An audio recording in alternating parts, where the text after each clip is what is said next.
হ্যাঁ শাফিন, টিকা দেওয়ার পরে আসলে রাজশাহীতে কিন্তু টিকার যে কার্যক্রম সেটি প্রথম থেকে শুরু হওয়ার পরে হামের যে পরিস্থিতি সেটি কমতে শুরু করে এবং এখন পরিস্থিতি অনেকটাই ভালো।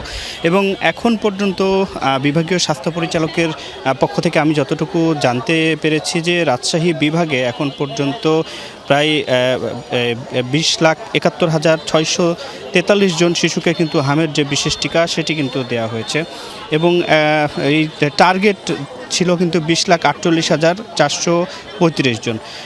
101% কিন্তু অর্জন হয়েছে বিভাগীয় স্বাস্থ্য পরিচালকের পক্ষ থেকে, আমরা তেমনটি জানতে পেরেছি। এবং এখন পর্যন্ত রাজশাহী বিভাগে মোট 80 জন হামের যে এই সাসপেক্টেড রোগী তারা মারা গিয়েছে এবং রাজশাহী মেডিকেল কলেজ হাসপাতালে আজকে মোট 11 জন রোগী কিন্তু নতুনভাবে ভর্তি হয়েছে এবং ছাড়পত্র নিয়ে মোট 10 জন রোগী বাসায় ফিরেছে। গত 4 দিন থেকে রাজশাহী মেডিকেল কলেজ হাসপাতালে মৃত্যুর খবর কিন্তু আমরা পাইনি এবং এখন পর্যন্ত রাজশাহী মেডিকেল কলেজ হাসপাতালের যে আইসোলেশন ওয়ার্ড এবং 10-24 নম্বর ওয়ার্ডে মোট 100 জন রোগী কিন্তু ভর্তি রয়েছে। আমি একটু আগেই কিন্তু হাসপাতালের যে আইসোলেশন ওয়ার্ড এবং 10 নম্বর ওয়ার্ড সেখানে গিয়েছিলাম, সেখানে গিয়ে যেমনটি দেখতে পেয়েছি হামের যে শুরুতে এবং অতীতে রোগী এবং তার আগে আমরা শুনছিলাম বিস্তারিত পরিস্থিতি আপনার কাছে। ধন্যবাদ আপনাকে।